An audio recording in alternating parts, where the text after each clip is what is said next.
Now, even as the international community continues to exhort Israel to exercise restraint and not escalate tensions with Iran, Prime Minister Benjamin Netanyahu has said Israel will make its own decisions about how to defend itself. This comes as speculation continues over how Israel is likely to respond to the weekend barrage of drone and missile attacks from Iran. The United States, European Union and G7 nations have all announced that they are going to impose tighter sanctions on Iran, a move seen as aimed at mollifying Israel and persuading it to rein in its retaliation for what were the first ever direct Iranian strikes on Tel Aviv after decades of confrontation by proxy. In fact, the Biden administration has just announced fresh sanctions on Tehran targeting its drone manufacturers and steel industry. Now, on the 1st of April, Iran attacked Israel in retaliation for a suspected Israeli airstrike on its embassy compound in Syria that left 7 Iranian officers, including 2 top generals, dead.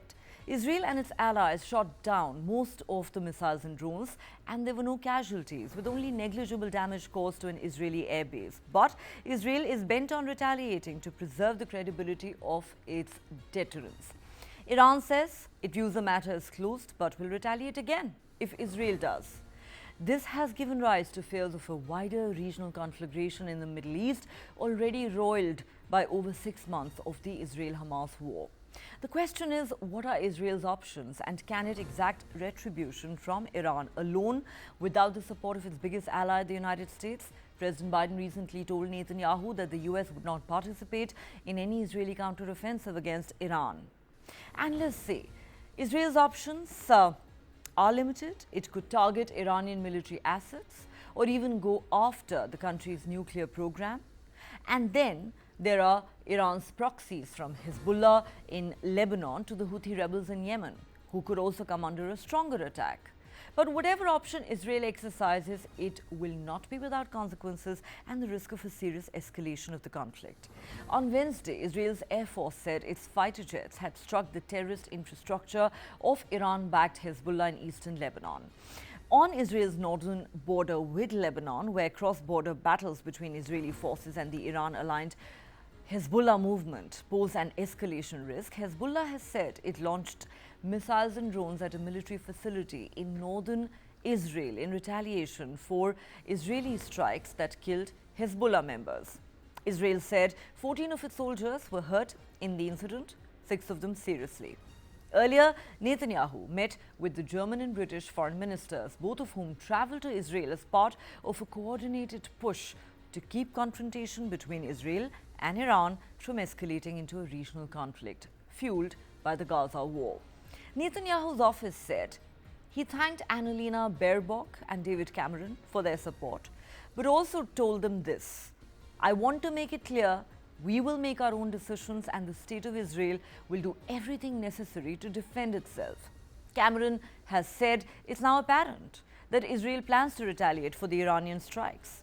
Baerbock said escalation would serve no one, not Israel's security, not the many dozens of hostages still in the hands of Hamas, not the suffering population of Gaza, not the many people in Iran who are themselves suffering under the regime.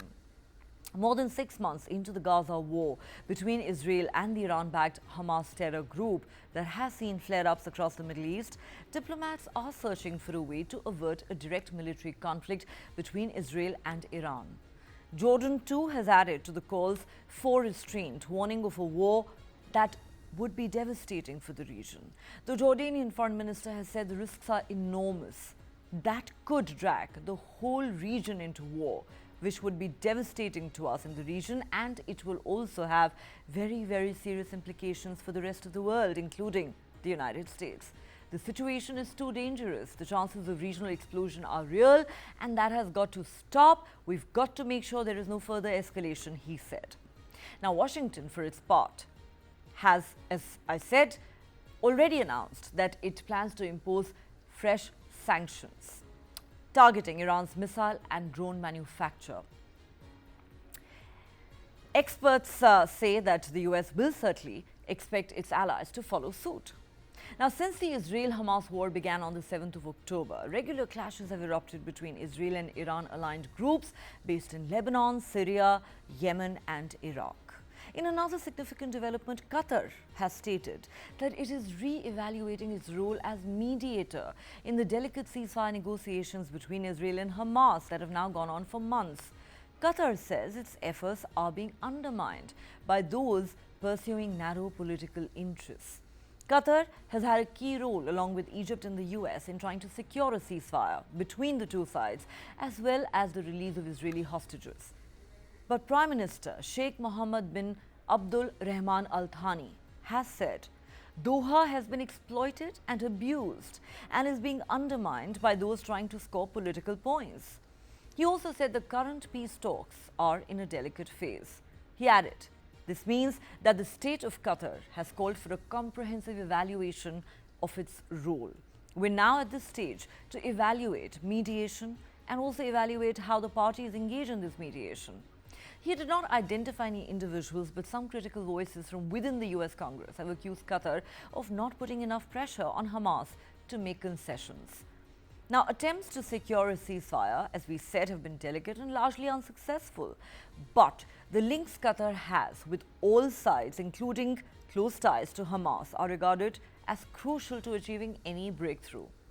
Mediators have proposed a 6-week truce during which Hamas would free 40 women, children and elderly or sick hostages, an offer that Hamas actually publicly rejected over the weekend. Qatar is now openly questioning chances of those talks succeeding.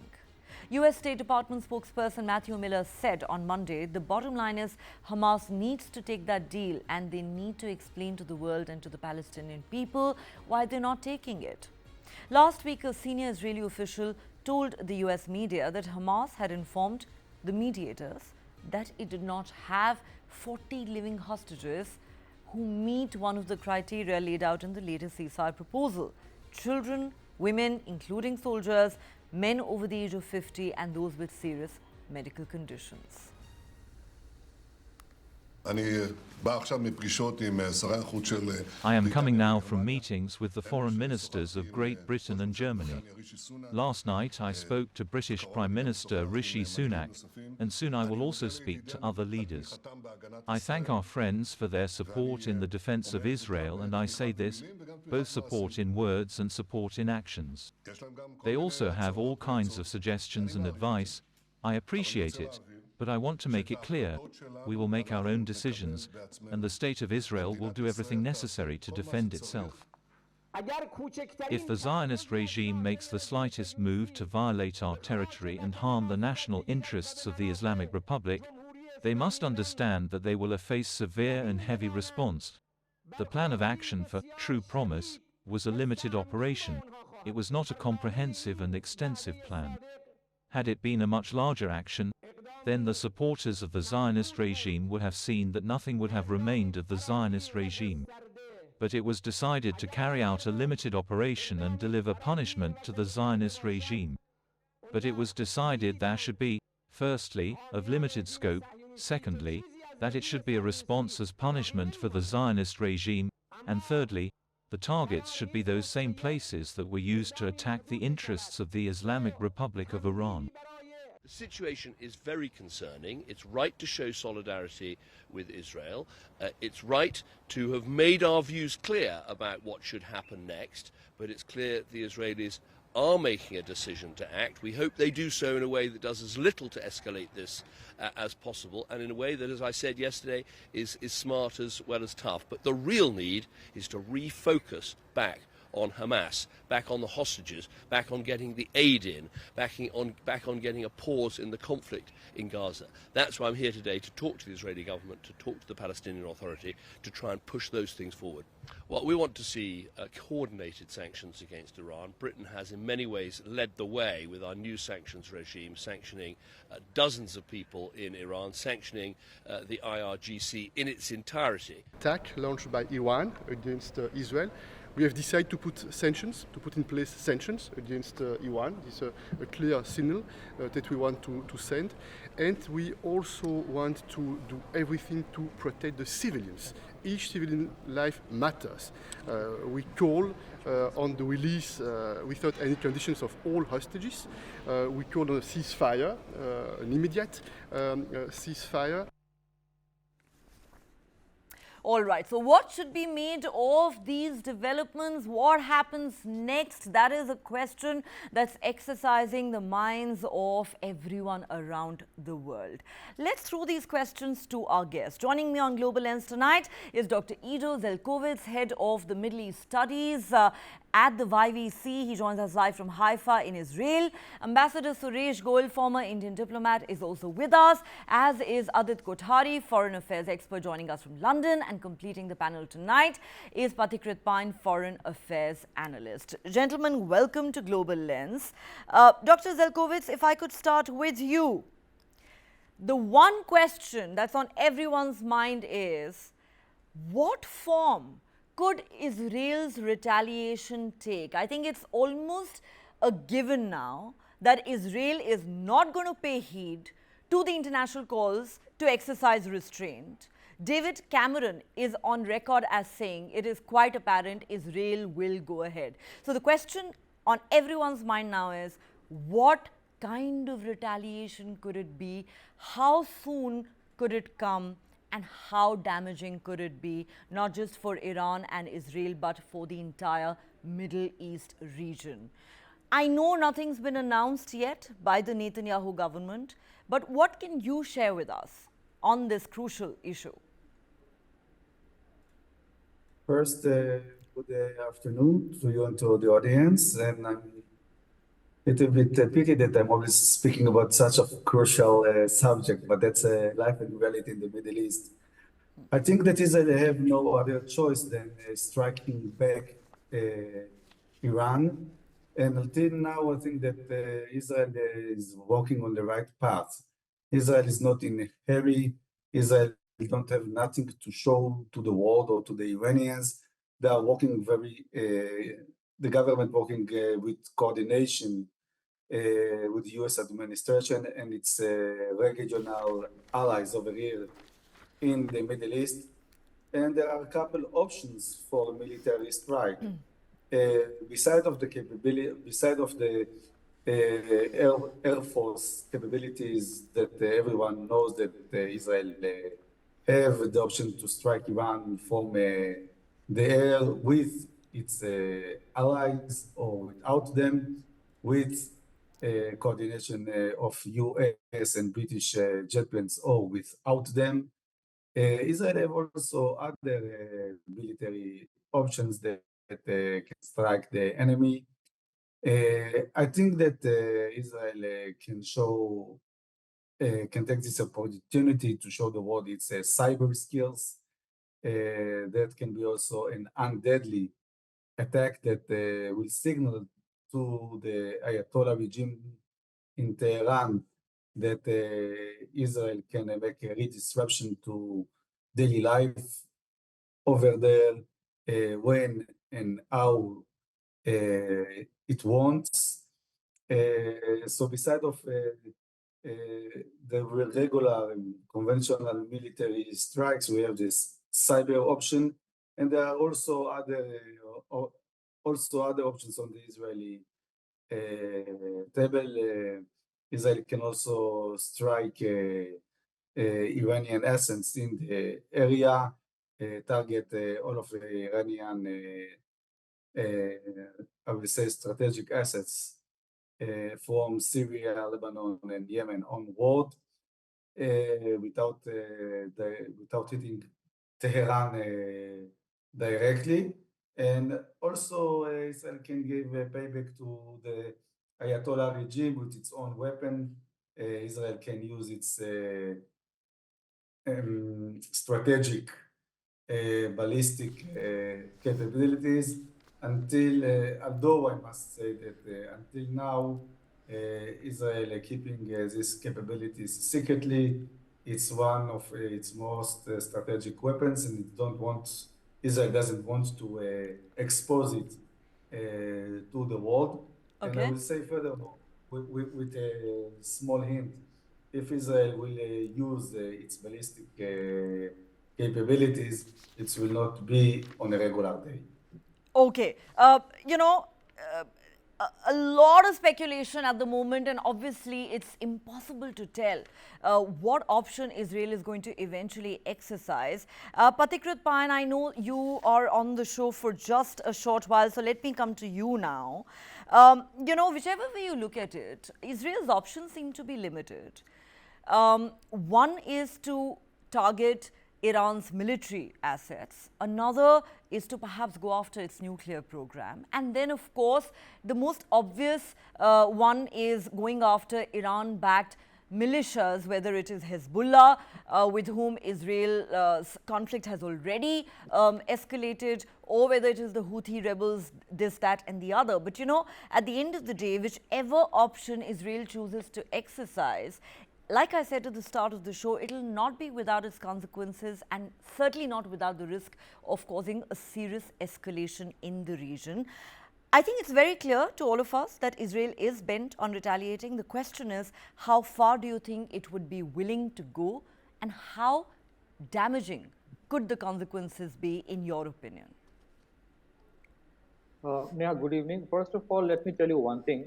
If you look at the basic doctrine on which Israel has survived all these years, apart from the American help, is that whenever anybody would attack Israel, the retaliation will be disproportionately high. It will be so high that it will itself act as a deterrent, and so that so-called perpetrator doesn't do it again. That's the basic philosophy. So from that perspective, I think if they don't do anything, let's look at that first, what would happen. I think the basic premise of Israel's thinking would be that if they don't do anything, it will embolden others to do what Iran has done in terms of launching 300 drones and cruise missiles, apparently some ballistic missiles as well.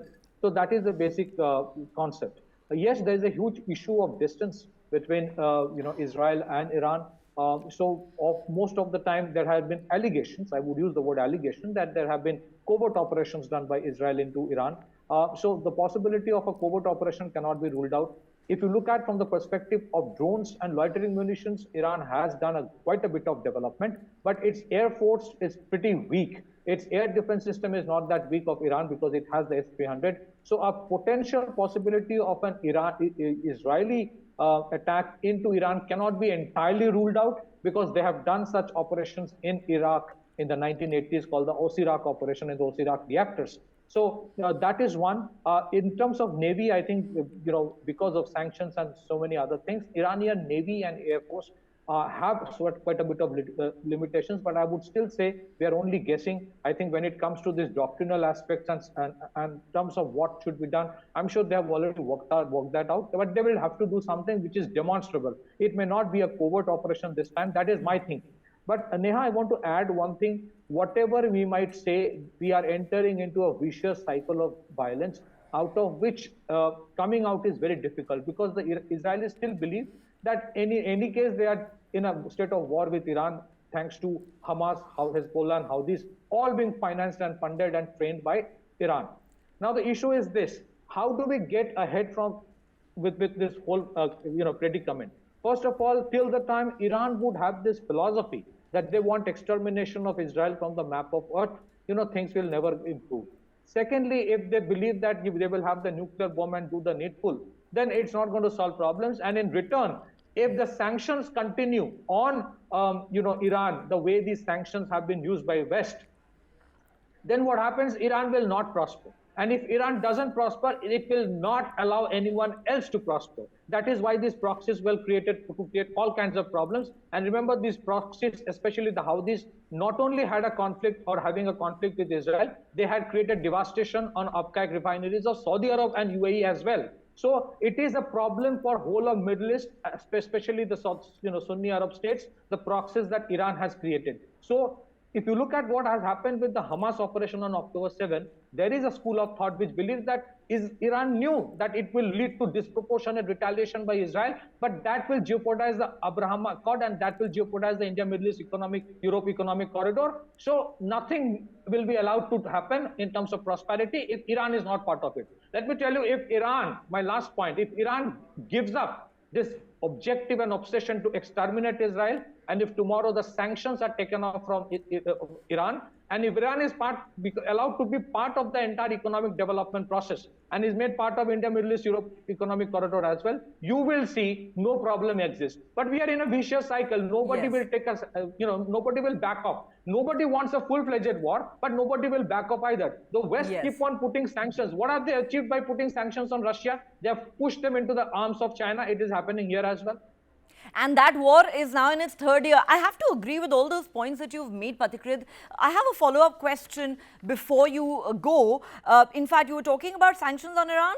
Just a short while ago, the Biden administration has announced fresh sanctions on Iran that will target its drone manufacturers and steel industry. This was, expected, and now it's been announced. My question to you is, you believe that, Israel's retaliation is likely to be demonstrable and therefore not a covert operation. But do you believe that Israel is now ready to go all out and engage directly in a military conflict with Iran, which we know has not happened despite decades of hostilities between the two countries? Whatever is happening right now is absolutely unprecedented. Do you see Israel actually launching strikes targeting Iranian territory directly? And since you do refer to that vicious cycle, isn't it almost inevitable that the United States will also get dragged into this conflict? Well, it's almost as you said that these are like biblical references, that these are inevitable things. But unfortunately, as I stated and you reiterated, that it has to be possibly a demonstrable action. I cannot speak on behalf of Israel. But I still believe this, Neha, that Netanyahu, like Biden, is a political leader. He's accountable to his own electorate, who would want to see some kind of a retribution or a revenge. And secondly, Biden might keep on saying that United States would not support Israel if it goes for a war or a retaliation. But if tomorrow Israel actually retaliates and does something, and then there is a counter retaliation from Iran, because the regime over there similarly will have to show it to their own audience. In that case, it is very difficult, impossible for any incumbent American president to say, okay, now that I have already said that I will not support Israel, even if Iran attacks now, I will not do anything. It's not going to happen like that. So we are getting entangled into a vicious cycle. And let me tell you, Neha, the bigger worry of America, because of which the sanctions on Iran are coming, is because these drones are also getting supplied to Russia. And the biggest fear of United States is this, that if America does get directly involved into supporting Israel in case the next league of retaliation and retribution starts, Russia will directly step in to become part of this war, and it will be the Ukraine theater, which itself was an extension of the Syrian theater. That's why I believe, Neha, come what may, if they don't start with a zero-page, zero budgeting or zero balance sheet, where everybody decides to take one step back, we are into a vicious cycle. Come what may, everybody has become desperate today. They might say there'll be calculated moves, but everybody taking calculated moves are going to a direction where it becomes inevitable. During World War II also it was like that. I take one calculated move and I think it's going to be done. But somebody else takes a calculated move and then you are forced to do another calculated move. Then it keeps on happening to the extent that a decade later people will look back and say that, okay, that was the time the world was started. Yeah. I think one thing is very clear, the world is in a lot of trouble right now. Patikrit Payan, thank you very much for your time. I will take this to Ambassador Suresh Goyal. Now, Ambassador Suresh Goyal,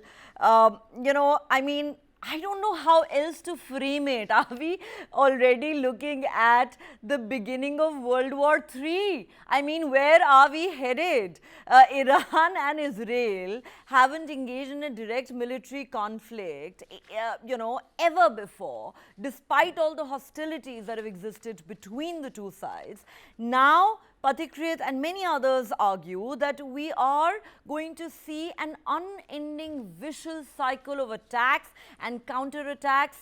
Where is this going to end? If Israel does in fact target Iranian territory directly, then I think it would be safe to say that it will be virtually impossible for the United Nations to steer clear of this conflict, even if Biden tells Netanyahu, we're not going to support you. in your counter-offensive. So my question is, how far do you believe that this is likely to go? I mean, you know, the problem with Netanyahu right now is that most people believe that it's not really so much about going after Israel's enemies as it is about his own political survival that he seems to be, you know, fighting for. Neha, you will pardon me if my thoughts really seem disjointed at this stage and uncoordinated, but this is how actually my thinking is really like at this stage. And let me just go forward from here. You mentioned the United Nations somewhere while you were introducing the idea of the Third World War. The UN has become totally immaterial, insignificant, doesn't matter at all in the entire scheme of things, is what is happening in the Middle East. It was completely immaterial in what was happening in Ukraine. And therefore, I think since the formation of the United Nations, and since 1991, when at the end of the Cold War, there was a hope that the UN could again begin to play a role.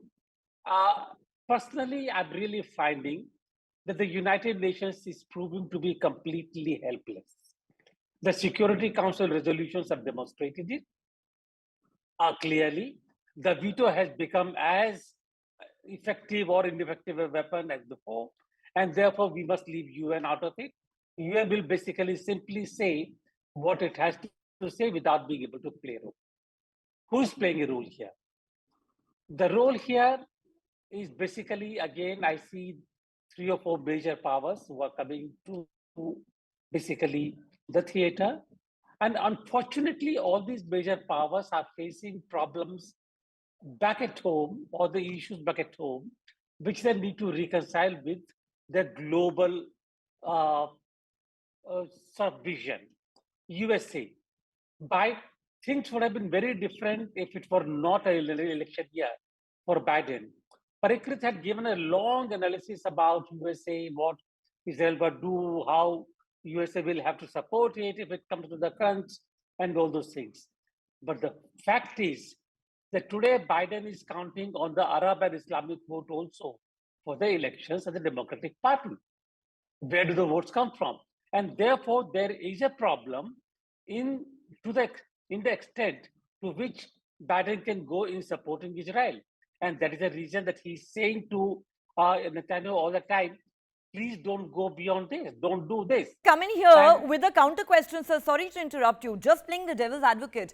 There is a very real possibility that Biden may not want to support Israel in his counter-offensive against Iran, but when Iran decides to retaliate further against Israelis' attacks, as it has threatened to do, there's a very real possibility that, US military bases could come under attack, US assets could come under attack, US troops, and there are tens and thousands of them that are stationed in the Middle East, could come under attack. What happens then? You think Biden can just sit back and watch? Do you think Iraq is silly enough to do all that? Do you think Iran would be stupid enough to invite its own annihilation? Because any attack on US assets in a manner that you described would basically mean all-out attack by USA on Iran. No, they wouldn't do that. I don't think it would be really going to basically Iran attack on the US assets in the region in the manner that you're describing. But the fact also is that Iran has to salvage its own reputation. Israel has a prestige, Israel has a status, and therefore when Israel actually retaliated through these 300 drones, what happens there? You attack Iranian consulate or Iranian embassy in Damascus, and do you expect that you can actually get away with it without any kind of an action? Iran has to basically demonstrate as a credible power in the region. If it does not do so, Iran itself gets completely discredited and completely ignored by its own proxies. But it does do so. And how does it do it? It launches drones and missiles which take 2 or 3 hours to reach Israel, giving it enough time to basically neutralize all that Iran has said. So Iran knew very well there will be not much of a damage, or the USA and Israel will be able to neutralize that kind of an attack. but it has to show that it can take action against Israel. And therefore, when Iran says we will not engage in retaliation or any further attack against Israel, it is clearly announcing that they don't want to engage in a warfare with Israel. They're clearly announcing it. And similarly, Israel, the problem is that if Israel doesn't do it, it's losing face. It's a phrase Chinese use, but the fact is that Netanyahu's political survival depends upon taking certain kind of action. And therefore, even if the USA says, don't do it, Israel has to do it, Netanyahu has to do it for his own political survival. So he will do it, but to what extent does he go? We don't know. My own assessment is that he will take action, but he will basically show that Israel will retaliate, but he may not go to all that extent. That's my assessment. He will not want an all-out war with Iran, but he has to definitely demonstrate that Israel means business. And no country can attack Israel in this fashion and get away with it. That is a message he wanted to send out to Hamas and the world through the war in Gaza. And he will want to send out a clear message of deterrence to Iran as well. But then where does it end? That is the problem. It's a vicious cycle we seem to have entered.